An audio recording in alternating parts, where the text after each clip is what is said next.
Hello friends, welcome to new mentors exam 360. ఈరోజు మనం discuss చేయబోయే టాపిక్ సిటిజన్షిప్ అండి. సో ఇందులో ఆర్టికల్స్ వచ్చేసి మనకి ఆర్టికల్ నెంబర్ 5 నుంచి ఆర్టికల్ నెంబర్ 11 వరకు కూడా మనం ఈ టాపిక్లో డిస్కస్ చేద్దామండి. So first article number 5. So article number 5 మనకి ఏం చెప్తుంది, ఇక్కడ ఏం చెప్తుందంటే citizenship at the commencement of the constitution. So ఇది బై బర్త్ అనమాట. సో ఇది మన ఎప్పుడు January 26, 1950 రోజున సో పుట్టుకతోనే ఎవరైతే సిటిజన్స్ అవుతారు అన్న కాన్సెప్ట్ మనకి ఆర్టికల్ 5 మనకు చెప్తుంది. సో దాంట్లో ఇచ్చిన కండిషన్స్ ఏంటంటే పుట్టుకతోని బై బర్త్ ఎవరైతే సిటిజన్షిప్ వాళ్ళ గురించి ఇక్కడ మనం డిస్కస్ చేస్తాం. ఇక్కడ ఫస్ట్ పాయింట్ వచ్చేసండి born in the territory of India. అంటే ఈ కట్ ఆఫ్ డేట్ January 26, 1950 అనేది మన కట్ ఆఫ్ డేటు. ఈ కట్ ఆఫ్ డేట్ రోజు ఎవరైతే మన అప్పటికే so he's born in the territory of India అయితే అతను సిటిజన్షిప్ బై బర్త్. నెక్స్ట్ వచ్చి either of whose parents was born in the territory of India. అంటే అతను ప్లస్ అతని పేరెంట్స్ ఎవరైనా కూడా ఈ కట్ ఆఫ్ డేట్కి కనుక భారతదేశంలో జన్మించి ఉంటే అతను సిటిజన్షిప్ అంటే పౌరసత్వము పుట్టుకతోనే కలిగి ఉంటాడు. నెక్స్ట్ వచ్చి who has been ordinarily resident in the territory of India for not less than 5 years before the January 26, 1950. అంటే 1945 నుండి 1950 వరకు. Okay, not less than 5 years అంటే మినిమం ఈ 1945 నుంచి 1950 వరకు కంటిన్యూస్గా 5 years ఎవరైతే భారతదేశంలో ఉన్నారో ఇర్రెస్పెక్ట్ ఆఫ్ దర్ బర్త్, అంటే అతను భారతదేశంలో పుట్టకపోయినా కూడా ఈ 5 years మన భారతదేశంలో కానీ ఉండి ఉంటే అతన్ని కూడా మనం as a citizenship by birth అంటే అనేది పుట్టుకతోనే మనము భారతదేశ పౌరసత్వం అనేది ఇవ్వడం జరుగుతుంది. సో ఇది మనకి ఆర్టికల్ 5 మనకి క్లియర్గా చెప్తుంది. నెక్స్ట్ వచ్చి ఆర్టికల్ 6 అండి. ఆర్టికల్ 6లో వచ్చేసి మనకి rights of citizenship of certain persons who have migrated to India from Pakistan. మనకు తెలుసు 1947లో మనకి ఇండియా పాకిస్తాన్ రెండు సపరేట్ కంట్రీగా విడిపోయాయండి, ఇండియా అండ్ పాకిస్తాన్. ఓకే, ఆ టైంలో మనకి మెయిన్గా రెండు పార్ట్స్. సో ఇది ఇండియా అనుకుంటే ఇక్కడ వచ్చేసి ఇది మన ఇండియా అనుకుంటే ఇది వచ్చేసి మనకి వెస్ట్ పాకిస్తాన్గా ఉండేది. సో ఇక్కడ మరో ప్రాంతం ప్రజెంట్ బంగ్లాదేశ్, మనం దాన్ని ఈస్ట్ పాకిస్తాన్ అని కూడా పిలుస్తాము అప్పట్లో. సో 1971లో బంగ్లాదేశ్ ఫామ్ అయింది. సో ఇక్కడ వచ్చేసి మనకి ఈస్ట్ పాకిస్తాన్ ఉండేది. అప్పుడు ఇక్కడ ప్రాంతంలోనూ మనకి చాలా మైగ్రేషన్స్ జరిగాయండి. సో అటు నుంచి మనకి హిందూ ముస్లిం దాడులు కూడా జరిగాయి. ఆ టైంలో మనకి చాలామంది హిందూస్ పంజాబ్ నుండి మళ్ళీ మన ఇండియాలో ఉన్న పంజాబ్కి వలస రావడము. సో అదేవిధంగా బెంగాల్లో అయితే సిచ్యువేషన్ రివర్స్గా ఉండేది. సో అక్కడ కూడా మనకి హిందూ ముస్లిమ్స్ గొడవలు చాలా ఎక్కువగా జరిగాయి. సో అలా మైగ్రేషన్ ఒక ప్లేస్ నుంచి ఒక ప్లేస్కి జరుగుతూ ఉండేది. సో అటువంటి టైంలో సో అలా మైగ్రేట్ అయిన వ్యక్తులు, సో ఎవరైతే వ్యక్తులు పాకిస్తాన్ నుండి ఇండియాకి మైగ్రేట్ అయ్యారో సో వారికి ఏ విధంగా పౌరసత్వం అమలవుతుందన్నది మనకి ఆర్టికల్ నెంబర్ 6 చెప్తుంది. సో గుర్తుపెట్టుకోండి, ఆర్టికల్ నెంబర్ 5 అన్నది మన భారతదేశంలో 1950 నాటికి పుట్టుకతోనే ఉన్నట్టు వ్యక్తులకి ఆటోమేటిక్గా పౌరసత్వం ఇస్తుంది. కానీ ఆర్టికల్ 6 మాత్రం ఈ పాకిస్తాన్ నుండి ఎవరైతే ఇండియాకి మైగ్రేట్ అయ్యారో ఈ 1947 కమ్యూనల్ వైలెన్స్లో సో వాళ్ళకి సిటిజన్షిప్ గురించి మాట్లాడే ఒక ఆర్టికల్ నెంబర్ 6. సో ఇందులో ఏమిచ్చారు కండిషన్స్ మనం ఇప్పుడు చూద్దాం. ఇక్కడ ఏమిచ్చారంటే he or either of his parents or any of his grandparents who was born in India as defined in the Government of India Act 1935. అంటే మనకి ఏం చెప్తున్నారు, ఇండియా యాక్ట్ 1935 ప్రకారము అతను లేదా అతని పేరెంట్స్ లేదా అతని గ్రాండ్ పేరెంట్స్ ఇందులో ఎవరైనా కానీ 1935లో ఉన్నటువంటి ఇండియాలోని భూభాగంలో కనుక పుట్టుంటే సో వాళ్ళకి కండిషన్స్ వర్తిస్తాయి. సో 1935లో మీకు తెలుసు అప్పటికి మనకి ఇండియా పాకిస్తాన్ రెండు కలిపి ఒకే భూభాగంలో ఉండేది. దాన్ని మనం బ్రిటిష్ ఇండియా అంటాము. అప్పుడు ఈ వెస్ట్ పాకిస్తాన్ ఈస్ట్ పాకిస్తాన్ రెండు కూడా ఇండియాగానే పరిగణించబడేది. ఓకే, సో ఇది 1947లో మనం విడిపోయాము. సో 1947 వరకు కూడా అంటే 1935 యాక్ట్లో కూడా ఈ అంత భూభాగం కూడా ఇండియాగానే కన్సిడర్ చేయబడేది. సో వారికి ఈ ఆర్టికల్ వర్తిస్తుంది. ఇక్కడ ఏం చెప్పారంటే in the case where such persons has so migrated before 19th day of July 1948, he has been ordinarily resident in the territory of India since date of his migration. అంటే అప్పుడు 1947లో విడిపోయినటువంటి పాకిస్తాన్ నుండి ఎవరైతే పర్సన్ మనకి migrated before అంటే July 19th date రోజు, ఈ date కంటే ముందు 1948 జూలై 19th 1948 డేట్ కంటే ముందు ఆ పర్సన్ ఒకవేళ కనుక ఇండియాకి మైగ్రేట్ అయి ఉంటే సో అతనికి మనము సిటిజన్షిప్ అనేది ఇవ్వడం జరుగుతుంది. సో కట్ ఆఫ్ డేట్ వచ్చి 1948 అండి. సో ఈ 19th జూలై 1948 రోజు అంటే ఆ డేట్ కంటే ముందు పాకిస్తాన్ నుండి మన భారతదేశానికి వచ్చి స్థిరపడితే ఆ వ్యక్తి భారతీయ పౌరుడుగానే పరిగణించబడతాడు అనేది దీని సారాంశం. నెక్స్ట్ పార్ట్ వచ్చేసండి, a person who migrated on or after 19th July 1948 and has been registered as a citizen of India by an officer appointed on Dominion of India. అంటే ఈ కట్ ఆఫ్ డేట్ వచ్చేసి మనకి ఈ date కంటే ముందు వచ్చిన వాళ్ళు ఆటోమేటిక్గా సిటిజన్షిప్ వర్తిస్తుంది. అంటే వాళ్ళు ఎవరితో రిజిస్టర్ చేసుకోవాల్సిన అవసరం లేదు. సో ప్రభుత్వం ఆఫీసర్ దగ్గర వెళ్ళవలసిన అవసరం లేదు. సో వాళ్ళు ఆటోమేటిక్గా సిటిజన్షిప్ అయిపోతారు, అంటే వాళ్ళకి పౌరసత్వం అనేది వస్తుంది. కానీ ఇదే cut off date 19th July 1948 తర్వాత వచ్చిన వ్యక్తులకు మాత్రము ఒక అధికారిని నియమించారనమాట. అతని మనం నోడల్ ఆఫీసర్ అంటాము. సో ప్రభుత్వం తరపున ఒక ప్రత్యేకమైన అధికారిని నియమించారు ఈ మన పౌరసత్వం దానికి రిలేటెడ్ ఇష్యూస్ గురించి. సో ఈ డేట్ తర్వాత వచ్చిన వాళ్ళు ఈ ఆఫీసర్ వద్దకు వెళ్ళి మేము ఈ డేట్ తర్వాత వచ్చామని అతని దగ్గర రిజిస్టర్ చేసుకుంటే కనుక వాళ్ళని కూడా మనము ఇండియన్ సిటిజన్గానే పరిగణించబడతాయి. సో గుర్తుపెట్టుకోండి, ఆర్టికల్ 6లో మనకి 2 పార్ట్స్ ఉన్నాయి. ఒకటి ఈ cut off date 19th July 1948 కంటే ముందు వచ్చిన వాళ్ళు, ఇదే డేట్కి తర్వాత వచ్చిన వాళ్ళు. సో ముందు వచ్చిన వాళ్ళు ఆటోమేటిక్గా సిటిజన్షిప్ మనకి వాళ్ళకి వర్తిస్తుంది. తర్వాత వచ్చిన వాళ్ళు మాత్రం ఎవరైతే మనకి ప్రభుత్వ అధికారితో కనుక వాళ్ళు రిజిస్టర్ చేసుకుంటే మాత్రమే వాళ్ళకి ఈ పౌరసత్వం అనేది వర్తిస్తున్నది. ఆర్టికల్ 6 యొక్క సారాంశం. నెక్స్ట్ వచ్చేసి మనకి ఆర్టికల్ నెంబర్ 7 అండి. సో ఆర్టికల్ నెంబర్ 7 మనకి ఏం చెప్తుంది? సో ఆర్టికల్ నెంబర్ 7లో వచ్చేసి rights of citizenship of certain migrants to Pakistan. అంటే ఎప్పుడైతే మనకి బట్వారా అంటే 1947లో మనకి డివిజన్ అనేది జరిగిందో ఆ టైంలో కొంతమంది ఇండియా నుంచి పాకిస్తాన్ కూడా వలస వెళ్ళారు కదా. సో ఆర్టికల్ 6 వచ్చేసి పాకిస్తాన్ నుండి ఇండియాకి వలస వచ్చిన వాళ్ళు. సో పాకిస్తాన్ నుండి ఇండియా వలస వచ్చిన వాళ్ళకి మనం డిస్కస్ చేసిన ఆర్టికల్ నెంబర్ 6. అదేవిధంగా ఇండియా నుంచి పాకిస్తాన్ వెళ్ళిన వాళ్ళకి వర్తించే ఆర్టికల్ నెంబర్ 7 అండి. సో ఆ ఆర్టికల్ నెంబర్ 7 ఏం చెప్తుందో మనం ఇప్పుడు డిస్కస్ చేద్దాం. సో ఇక్కడ ఏం చెప్తున్నారు?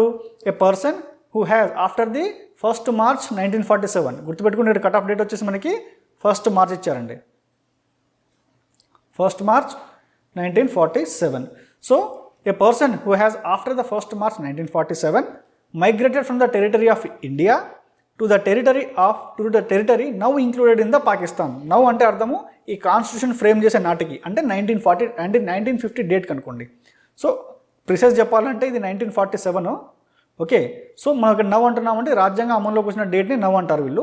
సో 1947 డేట్ రోజు ఏ ఒక్క భూభాగం అయితే పాకిస్తాన్లో ఉందో, okay, included in the Pakistan, shall not be deemed to be citizen of India. అంటే ఈ 1st March 1947 నాటికి ఎవరైనా వ్యక్తి కనుక మన భారతదేశ భూభాగాన్ని వదిలి పాకిస్తాన్కి వెళ్ళినట్టయితే అతను ఇండియన్ సిటిజన్గా పరిగణించబడడు. అంటే he's not a citizen of India. వాళ్ళు పాకిస్తాన్కి వెళ్ళిపోయారు కాబట్టి ఈ కట్ ఆఫ్ డేట్ రోజు. సో ఈ కట్ ఆఫ్ డేట్ మనకి ఎగ్జామ్లో కూడా అడిగే ఛాన్స్ ఉంది, అది 1st March 1947. సో ఇది ఆర్టికల్ నెంబర్ 7 మనకి సమగ్రంగా చెప్తుంది. ఓకే, నెక్స్ట్ వచ్చేసండి మనకి ఆర్టికల్ నెంబర్ 8 ఏం చెప్తుంది? సో ఆర్టికల్ నెంబర్ 8లో the rights of citizenship of certain persons of Indian origin residing outside of India. అంటే మన భారతదేశంలో కాకుండా మన భారతదేశంలో పుట్టి బయట దేశంలో ఉండే వాళ్ళ గురించి ఆర్టికల్ నెంబర్ 18 చెప్తుంది. సో వాళ్ళకి సిటిజన్షిప్ ఎలా, సో వాళ్ళ పౌరసత్వం హక్కులు ఏ విధంగా ఉంటాయి అనేది మనకి ఆర్టికల్ నెంబర్ 8 చెప్తుంది. సో ఆర్టికల్ నెంబర్ 8లో వచ్చేసి ఇక్కడ ఏం చెప్పారంటే a person whose parents or any of whose grandparents was born in India according to act 1935. అంటే 1935 చట్ట ప్రకారము అతని పర్సన్ లేదా అతని పేరెంట్స్ లేదా అతని grand parents, okay, act and who is ordinarily రెసైడింగ్ in any country outside shall be deemed to be a citizen of India if he has been registered as a citizen of India by the diplomatic or consular representative of India. అంటే ఏ person ఒక వ్యక్తి, so అతని తల్లిదండ్రులు లేదా అతని యొక్క grand parents 1935 చట్ట ప్రకారంగా అతను అప్పటి నుంచి అంటే ఈ చట్ట ప్రకారం ఈ చేసిన నాటి నుండి అతను ఆర్డినరీలీ అంటే ఫర్ ఎగ్జాంపుల్ మన భారతదేశం నుండి చాలామంది లేబర్స్ అండి, ఈ లేబర్స్ని మనము శ్రీలంక లేకపోతే మనము సౌత్ ఆఫ్రికా లేకపోతే మరీషియస్ అట్లాంటి ఫీజీ కానీ సో అలాంటి దేశాలకి చాలామంది టీ తోటల కోసం అంటే తేయాకు టీ వాళ్ళకి పనిచేయడానికి బ్రిటిష్ వాళ్ళు చాలామంది లేబర్స్ని ఇక్కడ నుంచి అక్కడ తీసుకెళ్ళడం జరిగింది. సో ఆ తర్వాత కాలంలో వాళ్ళు అక్కడే సెటిల్ అయ్యి అక్కడే కాలనీస్ని ఏర్పాటు చేసుకొని వాళ్ళ సంతతి అనేది అక్కడే పెరగడం ప్రారంభమైంది. సో అటువంటి వాళ్ళ కోసము మనం ఈ ఆర్టికల్ 8 తీసుకొచ్చాము. సో వాళ్ళకి ఈ చట్టాలు వర్తిస్తాయి. అయితే అలా 1935 యాక్ట్ నాటికి మన భారతదేశంలో పుట్టి లేబర్లుగా పనిచేస్తున్నట్టు ఇతర దేశాల్లో ఉన్న వ్యక్తులు, సో మన ఇండియన్ డయాస్పోరా అంటాం దాన్ని, మీరు చూసుంటారు. మనకి చాలా దేశాల్లో కూడా మనకి భారత మూలాలకు చెందినటువంటి వ్యక్తి ఉంటారండి. సో మనకి బెస్ట్ ఎగ్జాంపుల్ వచ్చేసి ఇప్పుడు మన అమెరికాలో కనుక చూసినట్టే కమలా హ్యారిస్, సో ఆమె యొక్క రూట్స్ మనకి తమిళనాడు నుంచి ఉన్నాయి. సో అదేవిధంగా ఇంకొక ఎగ్జాంపుల్ వచ్చేసి మనకి రిషి సునాక్ అండి, మనకి బ్రిటన్ ప్రధానమంత్రి. సో అతని మూలాలు కూడా భారతదేశం నుంచి ఉన్నాయి. సో వీళ్ళందరూ కూడా మనకి ఇండియన్ డయాస్పోరా అంటాం. సో అలాంటి వాళ్ళు వివిధ దేశాల్లో వ్యాపించి ఉన్నారండి మనకి. సో శ్రీలంక అయితేనేమి, సౌత్ ఆఫ్రికా అయితేనేమి, లేకపోతే మనకి బర్మా అయితే కానీ, సో ఇలాంటి దేశాల్లో ఉన్నారనమాట. కాకపోతే వాళ్ళు ఆ దేశాల్లో ఉన్న వ్యక్తి అతను కూడా భారతీయ సిటిజన్గానే, సో ఈజ్ ఇండియన్ సిటిజనే అతను కూడా. కాకపోతే అతనికి ఒక కండిషన్ ఇచ్చారు. సో ఆ కండిషన్ ఏంటండి, he has been registered as a citizen of India by the diplomatic or consular representative of India in that country.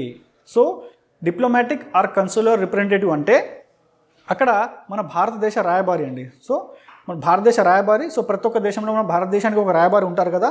So ఆ రాయబారికి ఎవరైతే కనుక వీళ్ళు వెళ్ళి అప్లై చేసుకుంటే, మేము భారతీయులమే, సో మేము కొన్ని సంవత్సరాలుగా కొన్ని తరాలుగా ఈ దేశంలో నివసిస్తున్నాము, సో మమ్మల్ని భారతదేశ పౌరులుగా మనకి పరిగణించాలి అని అనుకున్నప్పుడు వాళ్ళు ఆ దేశంలో ఉన్నటువంటి భారతీయ ఒక రాయబారిని కనుక ఒక అప్లికేషన్ సబ్మిట్ చేసినట్టయితే, సో అటువంటి వారు కూడా మనకి ఇండియన్ సిటిజన్షిప్ పొందే అవకాశం ఉంటుంది. సో ఆర్టికల్ 8 ఒక పూర్తి సమగ్రం ఏంటంటే, ఈ చట్టాలు అన్నది కేవలం భారతదేశంలో పుట్టి బయట దేశంలో నివసించే వాళ్ళకి ఈ ఆర్టికల్ 8 అన్నది అమలవుతుందని మీరు గుర్తుపెట్టుకోవాలి సింపుల్గా. నెక్స్ట్ వచ్చేసండి మనకి ఆర్టికల్ నెంబర్ 9 అండి. సో ఆర్టికల్ నెంబర్ 9 ఏముంటుంది మనకి, ఆర్టికల్ నెంబర్ 9 వచ్చేసి persons voluntarily acquiring the citizenship of a foreign states not to be citizens. Okay, so no person shall be a citizen of India by the virtue of article 5 or be deemed to be a citizen of India by the virtue of Article 6 or Article 8 if he has voluntarily acquired the citizenship of any foreign state. అంటే ఏదైనా వ్యక్తి, మనం ఇందా మాట్లాడుకున్నాం కదండి, article 5, article 6, article 8. So article 5 వచ్చేసి మనకి ఆ వ్యక్తి పాకిస్తాన్ నుండి ఇండియాకి మైగ్రేట్ అయిన వాళ్ళు, 6 అనే వాళ్ళు ఇండియా నుంచి పాకిస్తాన్కి మైగ్రేట్ అయిన వాళ్ళు, సో ఆర్టికల్ 8 కింద వచ్చే వాళ్ళు భారతదేశంలో పుట్టి వేరే దేశంలో నివాసం ఉంటున్న వాళ్ళు.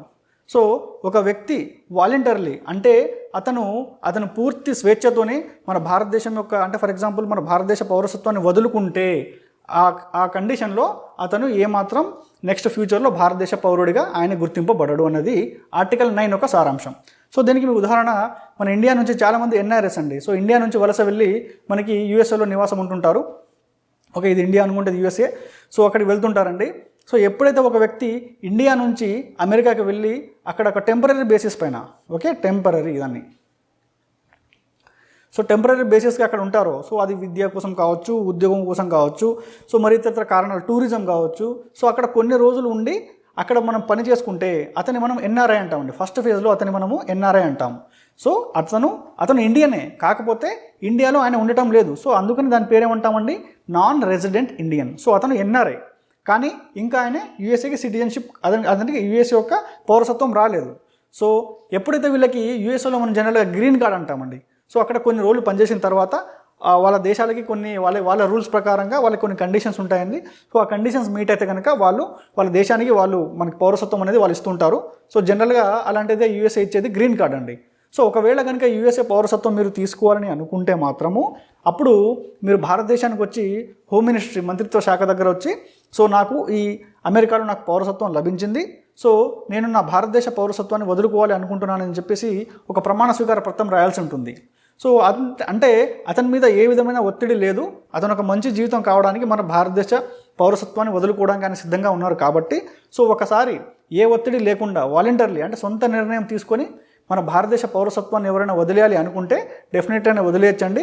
సో కాకపోతే అలా ఒక్కసారిగా వదిలేసినటువంటి వ్యక్తి మళ్ళీ తిరిగి ఆయన భారతదేశ పౌరుడిగా పరిగణింపబడడు. అతను ఆ ఫలానా దేశంలో ఉంటున్నాడో ఆ దేశం యొక్క పౌరుడుగానే మనం ట్రీట్ చేయాల్సి ఉంటుంది. సో అతనికి మళ్ళీ మనకి భారతదేశానికి సంబంధించిన చట్టాలు ఏవి కూడా అప్లికేబుల్ కావు.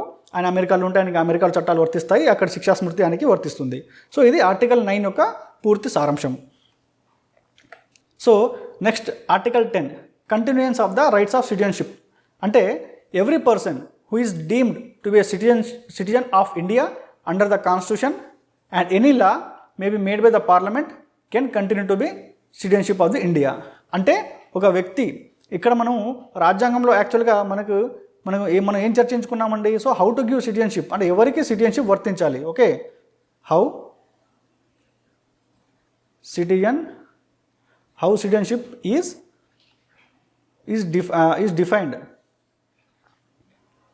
defined at the commencement, okay, commencement of constitution. అంటే 1950 నాటికి మనము ఏ విధంగా పౌరసత్వము మనం ప్రభుత్వం అంటే అప్పుడున్న వ్యక్తులకి ఏ విధంగా పౌరసత్వం ఇస్తుందో అది మాత్రమే మనకి రాజ్యాంగంలో రాయబడి ఉంది. కానీ పౌరసత్వము ఎలా అయితే ఇస్తామో అవి తీసేయచ్చు చూడండి. మన ఒక వ్యక్తి యొక్క పౌరసత్వాన్ని ప్రభుత్వం లాక్కోవచ్చు కూడా. సో అటువంటి చట్టాలను ఎవరు చేయాలంటే దానికి పూర్తి అధికారము మనకి పార్లమెంట్ ఇచ్చిందండి. సో ఆ పూర్తి అధికారం మనకి పార్లమెంట్కి ఇచ్చారు. సో పార్లమెంటు ఇక్కడ మనకి ఏంటంటే 1950 నాటికి ఎవరైతే సిటిజన్స్ మాత్రమే మనకి కాన్స్టిట్యూషన్లో పొందుపరిచారు. ఆ తర్వాత మళ్ళీ 75 ఇయర్స్లో దీనిలో మార్పులు చేర్పులు చేయాలి కదా. సో ఆ మార్పులు చేర్పులు చేసుకునేటువంటి పవర్ మనకి పార్లమెంట్కి ఇవ్వడం జరిగింది. సో ఆ తర్వాత దీని తర్వాత ఈ 1957లో ఒకసారి సిటిజన్షిప్ అయిన తర్వాత పార్లమెంటు చేసిన ఏదైనా చట్టం కూడా ఈ పౌరులకి అంటే ఆల్రెడీ ఉన్న పౌరులకి వర్తిస్తుంది.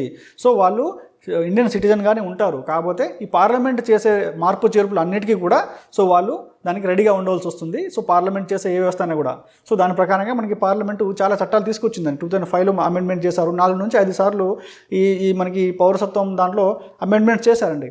సో రీసెంట్గా మీరు చూస్తే మనకి సిటిజన్షిప్ అమెండ్మెంట్ యాక్ట్ అని కూడా మనకి 19లో వచ్చింది. అది కొంత మనకి వివాదాన్ని సృష్టించింది కూడా. సో అప్పటికప్పుడు మనకి ప్రభుత్వం చట్టాలు చేస్తుంది. సో అదేవిధంగా మరి ఎవరైతే మనకి సిటిజన్స్ ఉంటారో వాళ్ళు పార్లమెంట్ చేసే అన్ని వాటికి కూడా వాళ్ళు దానికి వాళ్ళు సరెండర్ అయి ఉండాలనేది మనకి ఆర్టికల్ 10 యొక్క సారాంశం. సో నెక్స్ట్ వచ్చేసి parliament regulate the right of citizenship by law. అంటే పార్లమెంటు చట్ట ప్రకారంగా ఒక వ్యక్తి యొక్క పౌరసత్వాన్ని నిర్ణయిస్తుంది. అంటే ఫర్ ఎగ్జాంపుల్ అంటే మీరు ఇప్పుడు వాలంటరీలీ కనుక వాలంటరీలీ